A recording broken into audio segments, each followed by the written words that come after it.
ओम शांति। आज 27 मार्च के बाबा के मधुर महावाक्य हैं। मीठे बच्चे, सत्य सुनाने वाला एक बाप है, इसलिए बाप से ही सुनो, मनुष्यों से नहीं। एक बाप से सुनने वाला ही ज्ञानी है। प्रश्न: जो आत्माएं अपने देवी देवता घराने की होंगी, उनकी मुख्य निशानी क्या होगी? उन्हें यह ज्ञान बहुत अच्छा और मीठा लगेगा। वह मनुष्य मत को छोड़ ईश्वरीय मत पर चलने लग पड़ेंगे। बुद्धि में आएगा, श्री मत से ही हम श्रेष्ठ बनेंगे। अभी ये पुरुषोत्तम संगम युग चल रहा है, हमें ही उत्तम पुरुष बनना है। ये बहुत गहरी बात है। कई भाई बहन आते हैं ना, ज्ञान का कोर्स करते हैं, फिर आते हैं, फिर कई तो सोचते रहते हैं, अच्छा बहन जी अब क्या करें, भक्ति छोड़ दें, मंदिर में जाएं ना जाएं। बात ये नहीं है, बात ये है आते ही आपको कैसा लग रहा है, बाबा की मुरली सुनते ही आपको कैसा लग रहा है। ये लग रहा है वास्तव में यही ज्ञान है जो होना चाहिए। फिर मन में दुविधा नहीं आएगी, फिर लगेगा भगवान जो कह रहा है यही सत्य है, यही हमें जीवन में धारण करना है। और जिनको ये निश्चय होगा वही आत्माएं फिर सत्युग में आएंगी। और अगर थोड़ा दुविधा में रहते हैं, फ्लक्चुएट होते रहते हैं, तो फिर सत्युग की बजाय त्रेता में आ जाएंगे। तो कौन सा पुरुषार्थ करेंगे? सत्युग में आने का पुरुषार्थ करना है। बाबा ने आज कहा कि देह अभिमान छोड़ अपने को आत्मा समझो। ये भी जानते हो परमात्मा एक है। ब्रह्मा को परमात्मा नहीं कहा जाता। ब्रह्मा के 84 जन्मों की कहानी को तुम जानते हो। पहले पहले तुम ये देवी देवता थे, अब ये बनने के लिए फिर पुरुषार्थ करना है। पुनर्जन्म तो पहले जन्म से ही शुरू होता है। अब बाप कहते हैं मैं जो तुमको सुनाता हूं वह है राइट। देखो थोड़ा सा अपने भीतर में जाके, बाबा जो कहता है वो राइट है। इसके बाहर और क्या है? कुछ भी नहीं, यही सत्य है। मुझे कहते हैं ट्रुथ, सत्य बोलने वाला। मैं सत्य धर्म की स्थापना करने आता हूं। कहा जाता है सच ते विठो नच, अर्थात सच हो, सच्चे हो तो खुशी में डांस करो। ये है ज्ञान डांस। वो लोग श्री कृष्ण को दिखाते हैं, मुरली बजाई, रास किया, वह है सच खंड के मालिक। लेकिन इनको भी बनाने वाला कौन? सचखंड की स्थापना करने वाला कौन? बाप समझाते हैं तुम उल्टे लटक पड़े हो, अर्थात माया के अधीन हो गए हो। अब तुमको बाप आकर सुलटा बनाते हैं। इतनी इंटरेस्टिंग बात है ना। बाबा हमें सचखंड में ले जा रहे हैं। वैसे भी दुनिया में देखिए, अगर आप सच्चे हैं तो आप बहुत निश्चिंत बेफिक्र रहते हैं। और कहीं हम अगर थोड़ा भी ऊपर नीचे करते हैं, थोड़ा कहीं बहानेबाजी भी कर लेते हैं, झूठ ना सही, कई बार थोड़ा सा हाँ इसलिए ये नहीं, तो आपके मन में देखो खुशी नहीं आएगी, उदासी आएगी। तो बाबा के बच्चों को इस बात का अभ्यास करना है, मैं सच्चे बाबा का सच्चा बच्चा, सच्चे बाबा का सच्चा बच्चा। तो अपने अंदर सत्यता की शक्ति बढ़ेगी और खुशी आएगी। अब तुमको बाप आकर सुलटा बनाते हैं। जो भी शास्त्र आदि हैं सब हैं भक्ति मार्ग के। ज्ञान मार्ग में भजन होता नहीं। तुम जानते हो हमको आवाज से परे जाना है, वापिस आना है। बाप कहते हैं मीठे बच्चों, मुख से हे भगवान भी कभी नहीं कहना है, ये भी भक्ति मार्ग है। नहीं, कभी कभी हम लोग कहीं से आते हैं या सीढ़ी चढ़ के आते हैं, थक जाते हैं, फिर कईयों की आदत होती है, कहते हैं हे भगवान, ओ बाबा। तो ये भक्तों की पुकार हो गई ना, पुकारते हैं। बाबा हमारा साथी है, हम बाबा के बच्चे हैं, बाबा सदा साथ है। इस खुशी में रहेंगे तो ये जो आहा भरी आवाज है ना, ये नहीं निकलेगी। तो कहने का भाव यही है, अंदर से ये दुख की, आहा की, थकान की आवाज नहीं आनी चाहिए। यहाँ का जो होगा उनको ये ज्ञान बहुत अच्छा लगेगा। बाप ने कहा ये सब भक्ति मार्ग के गुरु हैं, ज्ञान मार्ग का गुरु मैं एक ही हूँ। ज्ञान जब मेरे से सुने तब उनको ज्ञानी कह सकते हैं, बाकी सब हैं भक्त। बाबा ने आज कहा तुम कितने महान भाग्यशाली हो। कितने है, कोई नाप तो इसलिए तुम्हारा हीरे जैसा जन्म अभी है। सुना, कितने महान भाग्यशाली हैं। बाबा कहता है तुम्हारा ये ब्राह्मण जन्म, ये संगम युगी जन्म, ये हीरे तुल्य है। अंगूठी में भी हीरा बीच में डालते हैं, माला में ऊपर फूल होता है। जो नहीं भक्ति में माला फेरते हैं, राम राम कुछ भी मंत्र जपते होंगे, उसमें ऊपर एक फूल होता है। माला में ऊपर फूल होता है, फिर मेरू, उसके नीचे फिर 2 जुड़वा दाने। नाम भी है आदम बीबी। तुम कहेंगे मम्मा बाबा, आदि देव आदि देवी ये हैं संगम के। पुरानी दुनिया को नया बनाने बाप आते हैं। इस दुनिया का ड्यूरेशन कितना है ये भी तुम बच्चों के सिवाय कोई नहीं जानते। लाखों वर्ष कह देते हैं, ये सब हैं झूठी बातें। बाप कहते हैं भक्ति मार्ग में जो कुछ पढ़ा है वह सब भूलो। ये है तुम्हारा बेहद का वैराग। वो तो सिर्फ दुनिया में क्या करते हैं, वो तो सिर्फ घर बार छोड़ फिर इस दुनिया में जंगल में चले जाते हैं। ये भी ड्रामा में नूंद है। क्यों का सवाल नहीं उठता। ऐसा क्यों होता है, जंगल में क्यों जाते हैं, हम भक्ति में क्यों आते हैं, द्वापर में क्यों आते हैं। सृष्टि का नियम है चलना, समय भी चलता है और उसके आधार से दिन और रात होते हैं। समय के आधार से मौसम होते हैं, मौसम बदलते हैं, सर्दी फिर गर्मी फिर बरसात। तो समय चलता ही रहता है। इसलिए हम ऐसे नहीं कह सकते क्यों का तो कोई प्रश्न ही नहीं है। ये तो बना बनाया खेल है। तुम बच्चों को बाप समझाते हैं ऐसे ऐसे होता है, और जो भी धर्म वाले हैं वह स्वर्ग में नहीं आ सकते। बौद्ध डायनेस्टी, क्रिश्चियन डायनेस्टी, कोई भी स्वर्ग में नहीं आते हैं।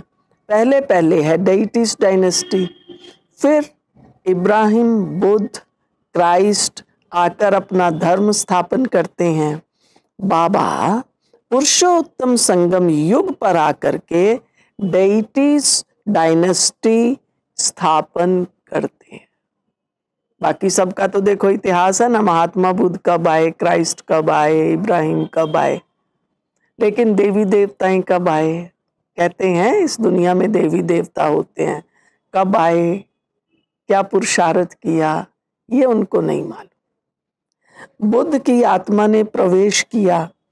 बुद्ध धर्म पहले तो होता नहीं, जरूर यहाँ के कोई मनुष्य में प्रवेश करेंगे, फिर गर्भ में तो जरूर आएंगे। बुद्ध धर्म एक ने ही स्थापन किया, फिर उनके पीछे और आते गए, फिर वृद्धि होती गई। जब लाखों हो जाते हैं तो फिर राजाई चलती है। उनको गुरु नहीं कहा जाता है, गुरु होता है एक। तुम भी जीवन मुक्ति से नीचे आते हो, वैसे वह फिर मुक्ति से नीचे आते। समझ में आई ये बात। हम सतयुग में आएंगे तो जीवन मुक्त, माना जीवन में रहते हुए हम हर प्रकार के दुख, नेगेटिविटी सब से मुक्त है, कुछ भी नहीं, एकदम सुख शांति, में एकदम आनंदित होंगे। तो बाबा ने कहा तुम भी जीवन मुक्ति से नीचे आते हो, हम सतयुग में आएंगे, फिर त्रेता, त्रेता से द्वापर में, और वैसे वह फिर मुक्ति से जो अन्य अन्य धर्म की आत्माएं हैं, हम जीवन मुक्ति से नीचे आए, वो आत्माएं परम धाम से नीचे आती हैं। तो परम धाम है हमारा मुक्ति धाम, तो वो मुक्ति से नीचे आते हैं। उनकी महिमा काहे की, वो तो आए ही मुक्ति से हैं। तुम समझाएंगे फिर भी मानते नहीं हैं। कल्प पहले मिसल जो मानते हैं वही पद पाते हैं, जो नहीं मानते हैं वो नहीं पाते हैं। सतयुग में सभी पवित्र सुख शांति में रहते हैं। सब मनोकामनाएं 21 जन्म के लिए पूरी हो जाती हैं। सतयुग में कोई कामना नहीं। ये बॉम्बे पहले नहीं थी। देवताएं खारी जमीन पर नहीं रहते हैं। मीठी नदियां जहां थी वहां देवताएं थे। मनुष्य थोड़े थे, एक एक को बहुत जमीन होती है। ये तो अपने देखते देखते भी आप देखो, पहले इतनी स्टोरीज होती थी क्या?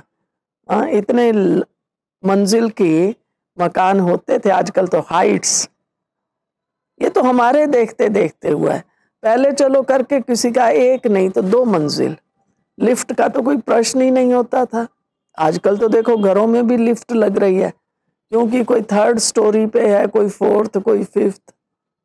अब इतने इतने ऊंचे मॉल उसमें रहते हैं, हाइट्स में रहते हैं। और जब हम सतयुग, त्रेता, द्वापर, इवन कलयुग के अंत तक भी हम आत्माएं देखो कितना उसमें खुले में रहते हैं। बाबा ने कहा है मनुष्य थोड़े थे, एक एक को बहुत जमीन थी। तो सतयुग में देखो हम कितने थोड़े से होंगे ना, कितना खुला खुला रहेंगे।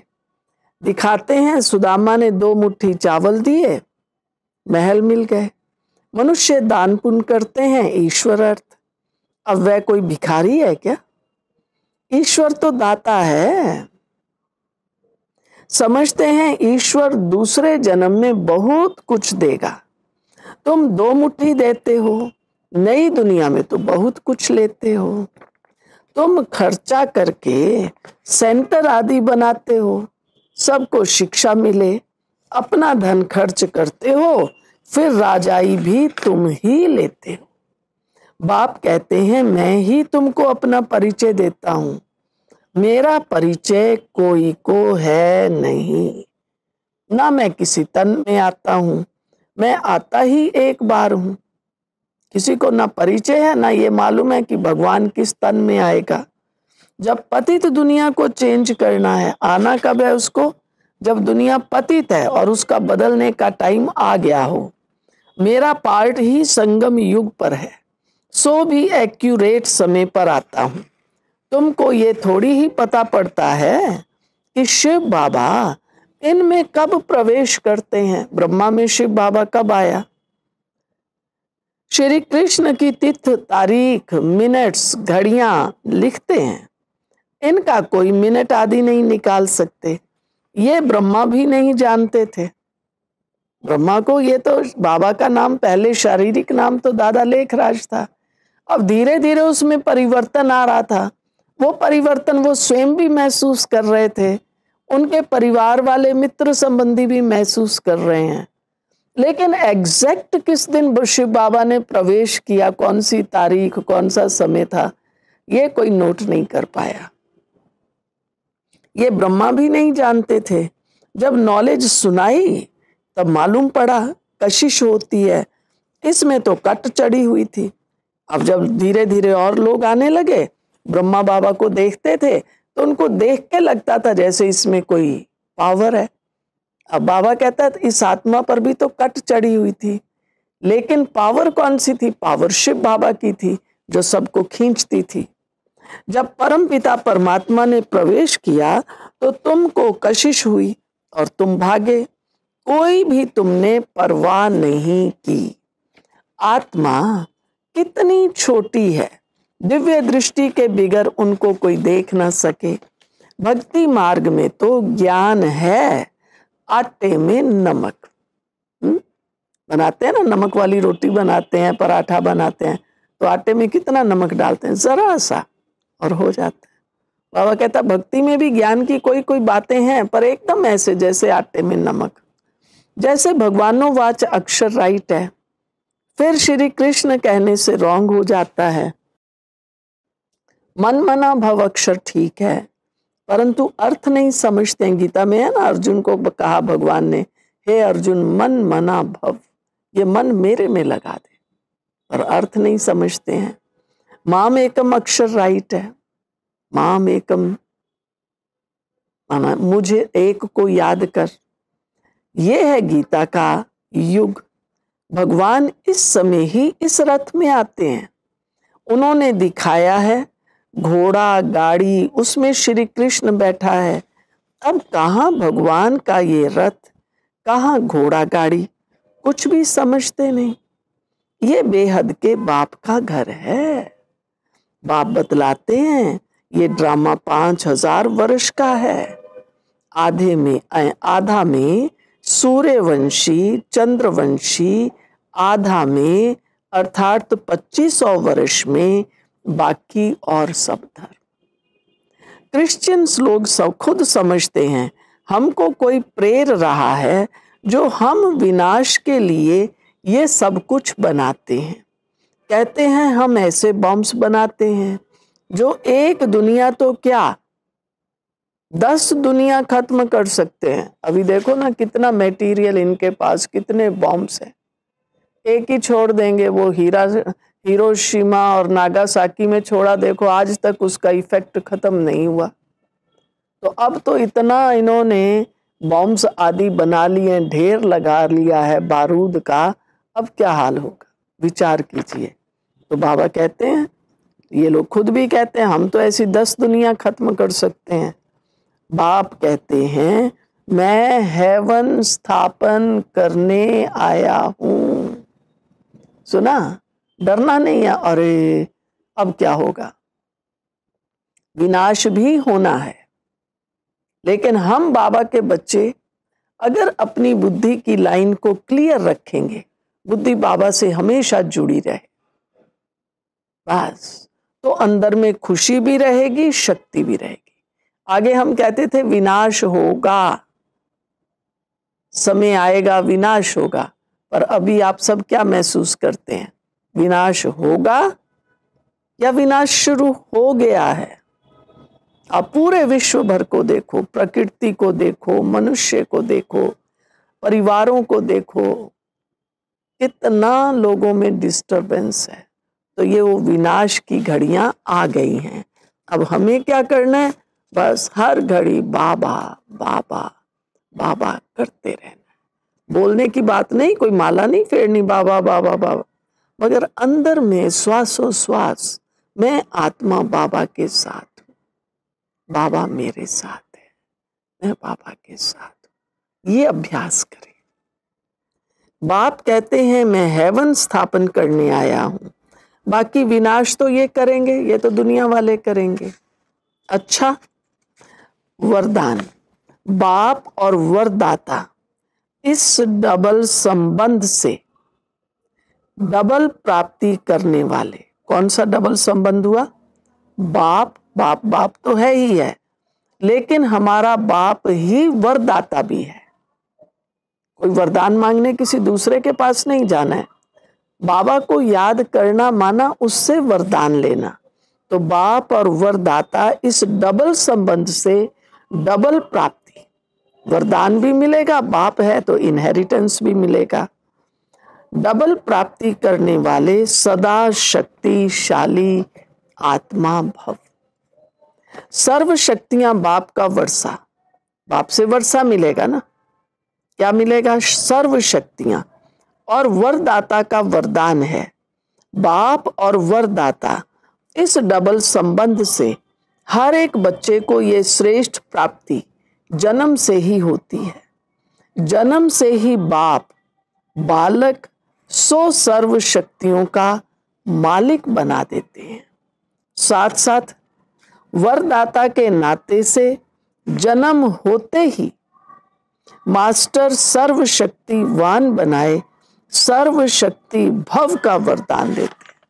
बाबा कहते हैं ना व्यक्त मुरलियों में, बच्चे सर्वशक्तिवान के बच्चे कौन है? मास्टर सर्वशक्तिवान।